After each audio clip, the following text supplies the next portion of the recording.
Hi, Charles SirBookSage here with my review of episodes 1 and 2 of The Rings of Power. Now, I watched the first 2 episodes last night when they premiered, and then I watched them again this morning. And I have a lot of thoughts. There were things that I really liked, things that I thought were just kind of meh, and there were a couple of things that just absolutely infuriated me as a Tolkien fan. So I figured I would kind of go over all 3 of those today. And they impact, again, how I talked about how I might review it with there being 3 different kind of story components. So I'll touch on all those as I go through. I will say this, there's good bones here. There's potential for a good, solid fantasy story. This is not in any way anything that I would ever call an adaptation of Tolkien, but there's got a lot of potential to be a good story, a good show. It has a lot to fix, however. But let me start off with the things that I really, really liked. The first one is just the general visuals, the sweeping landscape shots. Of course, it's New Zealand. New Zealand is gorgeous, so those are going to look great. I do think that there was a little bit heavy use when it came to like CGI, green screen stuff. In a lot of scenes, you could pretty much tell they were not outside anymore. But the actual outside scenes looked really nice. The general sets, the aesthetic design for places, I mostly liked. I liked the way they had Linden designed. I liked the way they had Eregion designed. Khazad-dum, I really liked. Looked really fantastic. I do think they need to work on some of the lighting in Khazad-dum. Because, you know, there's the obvious warm lighting from torches and things. And then they were bouncing sunlight in off mirrors. And I think they really need to tweak the sunlight portion of it. There's just something off about it. A little too harsh or too bright. It looked like studio lights and not actual sunlight, daylight. So that's something hopefully they'll improve on as the seasons go on. But overall, I mean, the Khazad-dum stuff was my favorite part of the first 2 episodes. I really liked the Dwarves were well done. Prince Durin IV is far and away my favorite performance from any of the actors so far. He's the one who came across as real. He felt like a real person, a real character. His emotions were genuine and organic. And we'll get to that. We'll get to him, but he's my favorite so far. The show opens up with a prologue, like 7 to 9 minute prologue, just kind of recapping, okay, here's Valinor, the 2 trees, you know, the elves grew up in paradise, basically, knowing nothing of death or anything. And then Morgoth comes, destroys the trees, massive war. The first age is this massive war against Morgoth. Her brother Finrod dies hunting for Sauron, and Sauron catches him and he dies. They didn't give the details of his death, but thankfully they did not have him die in battle. It almost looked like they were going to do that, but they finally actually said no. They kind of hint that he dies in captivity, like he does. So I'm glad they didn't, even though they didn't tell the details of how he dies, I'm glad they didn't change it. So we get that whole flashback, some of those visuals were fantastic, particularly the waging war in the skies between dragons and the giant eagles and things. Really well done. I don't think I saw Anglican the Black, I think, in the scene. There was no dragon anywhere near large enough to be him, but you know, you get what you get. But overall, very well done. There's hopefully the beeping in the background isn't too bad. There's a truck decided to show up, and they're now about to start re-roofing part of the apartment complex I live in. So, yeah, but I'm still recording this because I want to get it done. So hopefully it's not too much of a distraction. So, let's get on to the actual show after the prologue. Okay, we have Galadriel and her small group of her little commando team. They're way up in the north. And they're hunting and hunting. They've been hunting for years on end for Sauron. And her whole team is pretty much at their wits' end. And they're like, our king called us back years ago. We can't keep defying him. We have to go home.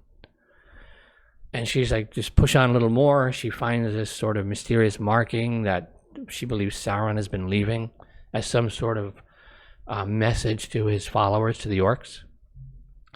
And they run into an ice troll. And here we get to the first of the things that infuriated me.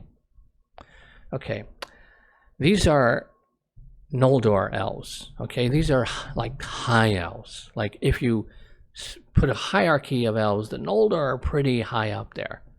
Okay, like Legolas is like a woodland elf, and these are elves that like far outrank him, outperform him, if you will, in terms of skill, ability, power. And this is a crack troop Galadriel has with her. These are very, very experienced elves who have obviously fought for centuries against Morgoth throughout the whole First Age. And an ice troll shows up and just bitch slaps these elves all over the place. They can't do anything. They suddenly turn into like Keystone Cops. And then Galadriel, runs up the sword, leaps through the air like she's either Neo or Peter Pan, and just starts slicing and dicing the orc, twirling her sword around like it's a cheerleader's baton for some bizarre reason, and then kills the troll to save her men. Which, this could have been a great action scene, and they just did it in this dumbest, cheesiest, corniest way. You don't need to make her men look inept to make Galadriel shine. Galadriel's Galadriel. She's going to kick ass regardless of how. It's smarter to show how skilled they are and then how much more skilled even she is above them. But they made them just like total idiots, which just right away I was like, oh man, I'm not going to like the elves. I'm not going to like what they're going to do to the Noldor elves, am I? So anyway, they finally decide, okay, they go back home, they go to Lindon. And we get introduced to Elrond. Now Elrond, we get introduced to kind of like Frodo sitting up against a tree. But instead of reading, Elrond is writing. And you realize later he's writing a speech for the High King Gil-galad to give. And one of the elven servants, for some reason the women servant elves have like a lace over their faces. It's a weird aesthetic choice. But then Galadriel's come back, so he goes and he and Galadriel have a quick conversation, and of course it's Galadriel's like, Sauron is coming back, we need to be ready, we need to go back out there. And it's everyone telling Galadriel, you don't know what you're talking about, woman. Psh, psh, psh, go away. You're bothering everybody. You don't know what you're talking about. Just settle down. It's peacetime. We won. Just kick back, party, relax. And that's kind of their conversation. Didn't really care for Elrond here at the beginning. Just their whole interaction was kind of flat to me. And then we have, of course, Gil-galad has this big speech that he delivers. He's honoring Galadriel and her team, giving them, putting laurel things on them, crowning them. And I did like his moment where he basically makes her back down, where he steps to her and he's telling her, it's done, it's over, the war is over, time to accept it. And he stares down at her with that, I am your high king and you will obey look. Very well done moment for Gil-galad. And she backs down and bends her head, and he puts the laurel wreath on her. And then announces they're all being rewarded by, they're going to sail back to Valinor to live among the gods. So basically, Galadriel is so annoying, he's sending them all to here, go to the Garden Eden to get out of my face. It's basically what he's doing. And then after they get on the board and they depart, he basically turns to Elrond, and Elrond is like, I think you did the right thing, kind of thing. And he's like, well, and then he admits to Elrond that Galadriel's right, there is the darkness still out there, but if she keeps looking, she's going to find it, and they don't have to deal with it. It's kind of what he says, but worded slightly different, but that's basically what it is. So I was annoyed that Gil-galad didn't feel there's darkness coming like Galadriel, because he actually does in Tolkien's writing. And now he's even more annoyed that he does indeed feel the darkness is returning, but Galadriel's so annoying, he still got rid of her anyway.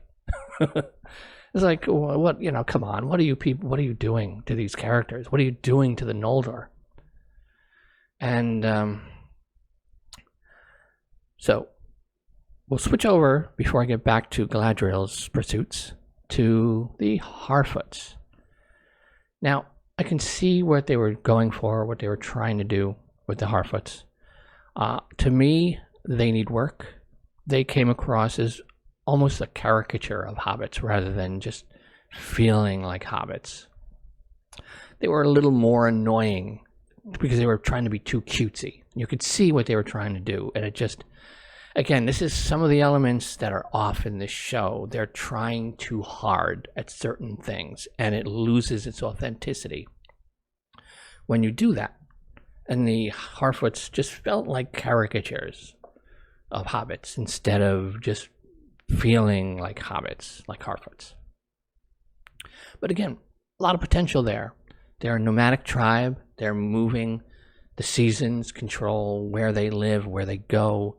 There's harvest. There's berries. The Sadok seems to kind of be the leader of this group of Harfoots. And he's got these sort of maps with like a lot of images and stuff. And then you can see, okay, when you come to the land where the people, the moose things, that's where you're going to now get towards the land where the dangerous large wolves are. So, they're setting things up if you pay attention to what's on the pages. But, of course, the main hobbit, Nori, she's kind of like, in a sense, these are meant to be like Frodo and Sam, but she's more like Pippin to me than anything else. Like getting herself into things. But, it's just kind of set up for the society. And right after Galadriel and her crew get on the ship to start sailing to Valinor is when the meteor shows up. And, you get the skies are strange, something's off, and there's portents. And the adult, Hobbit, Harfoots are talking about their signs are there. There's books obviously tell of some coming event, and it's starting to look like that event's about to happen. And then the meteor shows up, crashes down, and we get Meteor Man. Now, Meteor Man, obviously, he's one of the Maya. Now, most likely, this is probably meant to be Gandalf, or just the same Maya spirit that we know as Gandalf in the Third Age, just sent perhaps by Manwë here early in this particular form.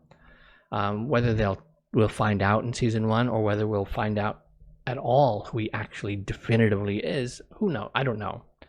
I could see that it is the same sort of Maya starry spirit that we come to know later as Gandalf, it being the same person in a sense, the same angelic being. And it would make sense in one perspective, like he's come here, he crashes down, he meets the Harfoots, and then he kind of has some vision that these people are important, and like civilization itself will someday be in the hands of these little people, which would then lead him to make sure there's no recorded history of them being around at all at this point. I could see something like that. What I want him to be, and I highly doubt he's going to be, what I want Meteor Man to be is a Balrog who's come down but taken human form, and is going to work his way to Khazad-dum, get inside some opening into Khazad-dum, and then get down into the bowels and transform into his Balrog, actual persona, and become Durin's Bane. That's what I want. That would be badass, and an unexpected use of this mystery Meteor Man character. But I highly doubt that. He's probably just a wizard. Because there is a moment where he's yells and the trees bend and the light darkens. Kind of a dramatized call back to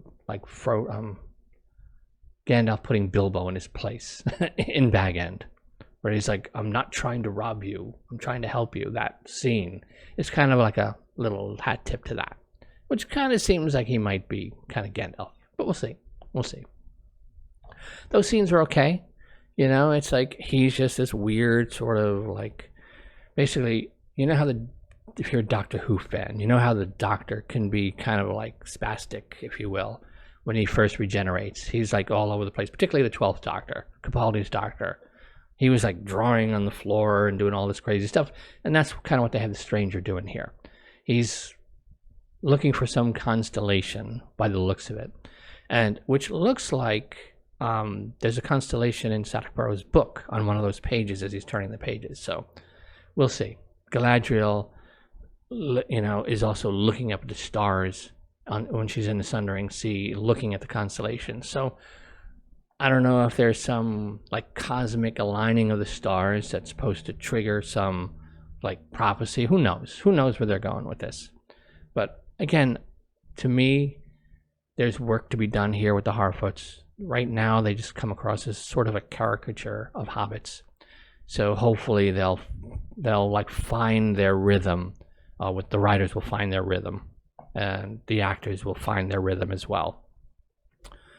But again, there's good bones here. Now, Khazad-dum, again, was my favorite part. Durin the Fourth, really, really liked him. Elrond shows up, he invokes some like trial, like to get in, because clearly Durin's all pissed off at him. And then they have this scene where they're riding in this sort of elevator thing. And Durin like opens up to him, and it's like, you've been gone for 20 years. You missed my wedding. You missed the birth of my 2 children. It's like, this might be a blink of an eye for you as an elf, but this is my life here. I've been living a whole life. And where have you been? You've abandoned me. And he comes across as like his pain feels real. And just why Durin to me is the best character so far, because he's the only one that actually feels genuine. And then they have their like rock off thing, and Elrond like gracefully bows out, and they all this stuff. And then after that is when Durin opens up and explains why he's being so cold. And then he gets invited to Disa shows up, invites Elrond to dinner, and they sit down. And this whole scene with Durin and his wife Disa and Elrond at the table, that's basically straight out of it's like American sitcom stuff. So far Disa's like the sitcom wife, is kind of how she's presented. Telling funny little stories about how they met, kind of like lovingly lecturing her husband and, you do the right thing, don't be an idiot kind of stuff. So that's kind of like that. Disa's fine. I don't know how much they're going to be in the show, but their interaction was cute. But overall, I enjoyed the whole dwarven stuff the most. Now that said, yes, there is a King Durin III and a Prince Durin, father and son, alive at the same time, so that just obliterates canon. This makes it not Tolkien's Dwarves of Arda, but just fantasy dwarves. It's just so completely unnecessary for them to do this. And it's like, this is one of my big questions. Like, that this is canon destroying. Why in the world would you do this? But we'll see.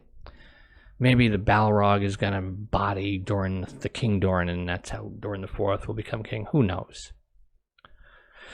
But yes, that annoyed me, because you have the best part of your show and you just have to do that. Then we have the Arondir and the Southlands, we get into them. Bronwyn and her Tirharad village. She's okay as a character. Her son Theo is a typical teenager doing things he shouldn't be doing, which is going to cause problems. And Arondir, the setting here is these humans, these people from Tirharad, had sided with Morgoth in the First Age. They don't really go into all that here, just that these are the descendants from the people who did side with evil, if you will. So some of these elves, the Sylvan elves, are tasked with kind of keeping an eye on this part of Middle-earth. And Arondir is a Sylvan elf who's been assigned to this region for like the past 75 years or so. So he periodically shows up and makes sure that nobody's doing anything they shouldn't do. So there's a lot of resentment there, because they're tired of being punished for the sins of their ancestors. And there's some bigotry on display too, which is like a bigotry towards the elves from some of the humans. But the main point of this part of the story is the obvious feelings that Bronwyn, the human woman, and Arondir, the Sylvan elf, have for each other. And we'll see where this is going to go. About 50, 60, 70% of their interaction was looking at each other like, I haven't eaten in a month and you're the tastiest slice of pizza. Like, it just got a little annoying because it was just starting to get to that like melodramatic, like CW TV kind of, like the bad CW show stuff. So hopefully they kind of settle into like playing off each other more, because it was a little bit, silly. So, but again, good bones, a lot of potential. Arondir has the potential to be a really interesting character because he's the wild card on the show. He's a Sylvan elf who isn't bound up into the main big events. So he's a wild card that they can really have a lot of fun with story-wise. But we'll see. We'll see what happens there. The neighboring village has been destroyed. So Arondir and Bronwyn discover this, and she goes back to tell everybody. And we get this sort of mirror events here, which are typical and a bit annoying because they're just so tropey at this point. Where we have the elven woman trying to tell all the men, there's darkness coming, Sauron's coming, and they're all like, you know what you're talking about, woman. Psh. And then there's the human woman, Bronwyn. There's orcs coming, there's evil, we're in danger, we gotta get out of here. It's like, a man is allowed, there's at least one man is allowed to actually pay attention, please. Because it just gets so tropey and over the top. It's such an overused thing at this point. It's like, did you intend to like feed chum to the MCU crowd? Because they're gonna do like a whole 45-minute video on just those two moments in the show. But anyway, but it is a little tiresome when you get that constantly in stuff. And you had that in the two main women here in the show. You had that same dynamic with both of them. So now I'm waiting to see when we get to Numenor. Are they going to have Muriel telling everyone, we're in danger? And everyone's going to go, we'll see. If they do that again a third time, then it's like, oh, okay, come on. But here's my biggest complaint about Tirharad, the village and its people. Not the village people. No YMCA going on here. But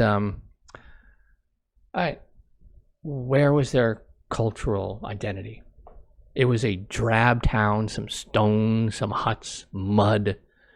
But I mean, where's their like design, their aesthetic, their culture, their jewelry, their like banners, flags? Every culture has a visual identity that goes along with it. And these are people who are kind of being kind of punished still because of who they are. So a lot of them would be proudly displaying any cultural visual aesthetic that they can, just as a defiance, if nothing else. And there's like no presence in that sense at all. They're just like dirty NPC people living in mud. And really, really big fail on their part.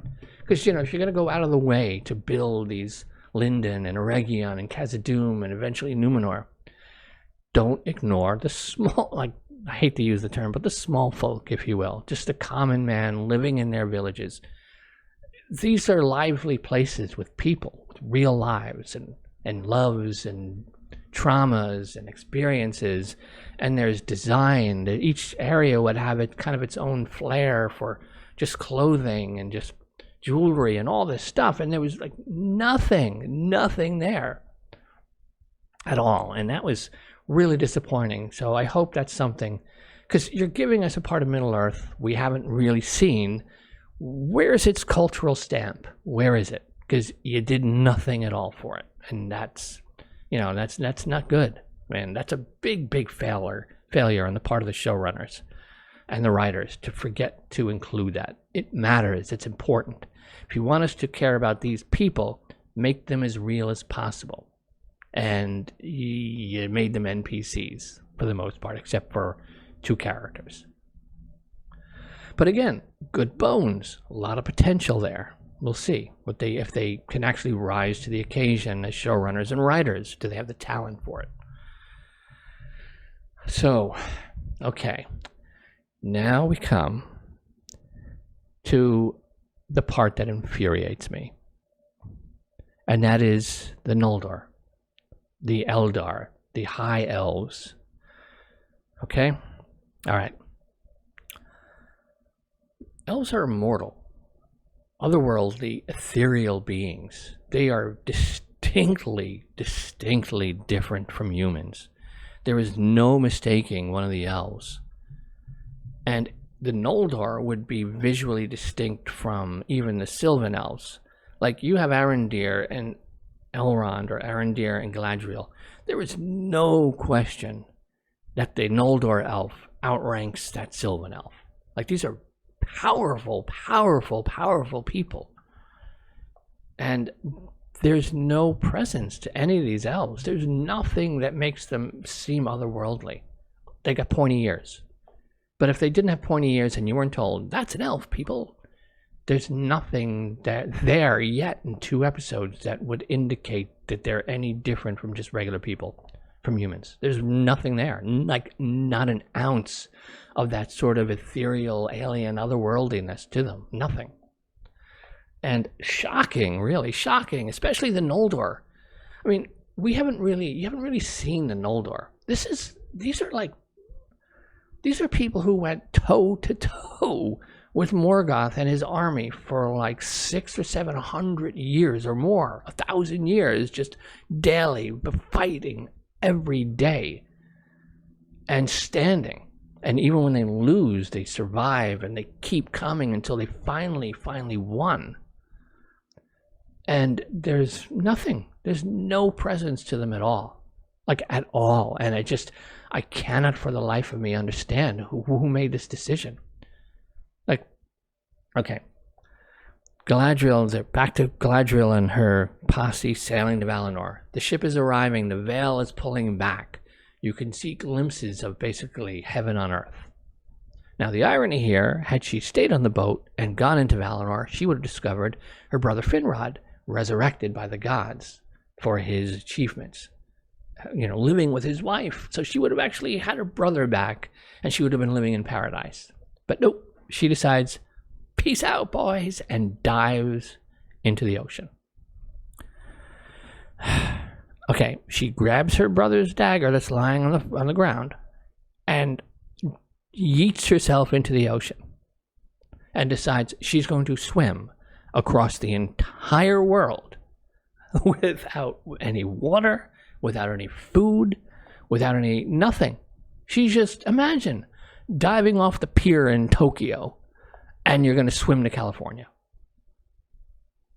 And you take nothing with you. This is what she decides to do. Last moment. The rest of them go into Valinor. Now, I thought that, just because the High King Gil-galad said you guys can go to Valinor, doesn't mean the Valinor would actually accept them back yet. So I thought they were going to show up and the Valar, the gods, were just going to destroy the ship. And everyone would drown and Galadriel would be stranded alone in the Sundering Sea. Nope, she eats herself into the ocean and decides to swim across the entire world. This is her plan. Right? So ends up multiple days later, because we cut away to spend a couple of days with the Harfoots. And then she finally stumbles across a raft of raggedy-ass humans on this raft, plus Halbrand. Halbrand looks normal, very healthy. Everyone else looks like they escaped from some dungeon somewhere. So she finally gets on board the raft, and they just grab her hair. Another woman, like, they're insulting her. Another woman just bum rushes her and throws her into the ocean.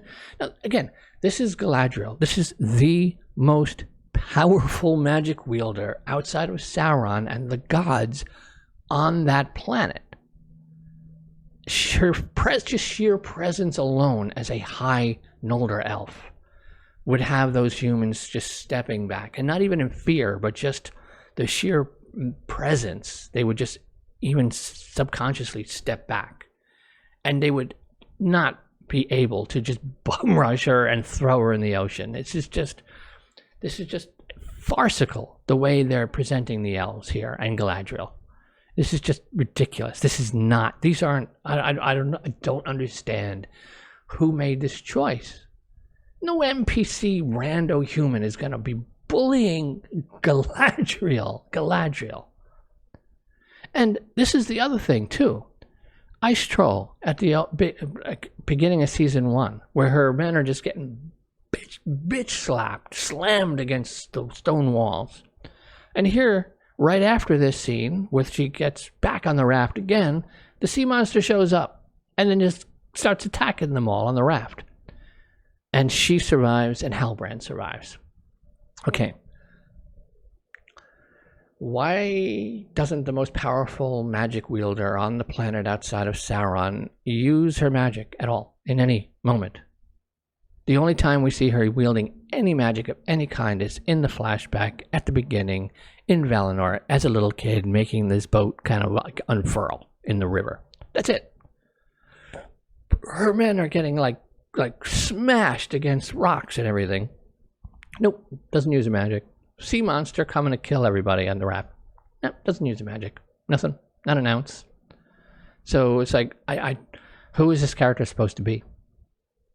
Because it's not Galadriel at all. I mean, at all. Even if you're going to come up with an excuse for, like I said, angry, fisticuffing, rootin' tootin' Yosemite Salmon version of Galadriel, she is the most powerful magic wielder outside of Sauron on Middle-earth. She was tutored in magic by a demigod. And there's not an ounce of it on display in 2 episodes. So I just, for the life of me, don't understand why they just decided to completely eliminate that sort of otherworldly, ethereal look to the elves. There's nothing other than pointy ears that distinguishes them at all. They have no, real presence to them that separates them out from everybody else.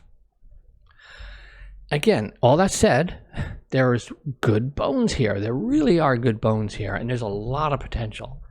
I'm hoping, because they moved their whole production out of New Zealand back to the UK, I'm hoping they're taking the time, letting season 1 come out completely, and really looking at the proper constructive feedback and figuring out how to make the tweaks they need to make to move forward. Because, again, there's good bones here for a good, fun, interesting fantasy story. And again, there were good moments. Even when they were on the boat about to reach Valinor and the curtain is rolling back, the elves start singing. And you can feel like it's almost like you're in Catholic Mass in a sense. And it meant to feel like that. Like you're singing to the presence of the divine, if you will. So that was really well done, that moment. And then Galadriel yeets herself into the ocean. But again, a lot of potential. There's still 6 more episodes to go. I thought it was 10 episodes a season, but apparently season 1 is only 8 episodes from what I'm hearing. So we're 25% of the way through already. 2 hours, almost entirely 2 hours of setup. Still no real idea of what the story even is at this point. 2 hours of a Game of Thrones, 2 hours of House of the Dragon, you know what's going on. The king and his brothers have a falling out, and sends his brother away, and the court splinters. He has to pick a wife, picks the wife he shouldn't pick, and the court splinters some more. So you can see where everything's going. 2 hours into Rings of Power, ain't no rings. Celebrimbor we met, Charles Edwards can act his ass off, and I know he's going to deliver his lines really well. But just visually, I don't get it. I don't understand how, no matter how great a thespian you might be, if you're just not visually the right fit, then, it's the greatest performance of someone who's not Celebrian. Okay, awesome. But we'll see. So, hopefully that made sense. I forget to put my phone on silent. Hopefully that made sense. hopefully you took something out of this. Again, a lot of good bones here, a lot of work to correct things. I'm most interested, again, in Durin, Prince Durin and his story, and where the dwarves are going to go. I expect Mithril, and eventually we'll get the uncovering of Durin's Bane. That's probably, maybe, since he's Durin's Bane, that means he's got to kill a Durin. And maybe that's how they're going to have King Durin III go out.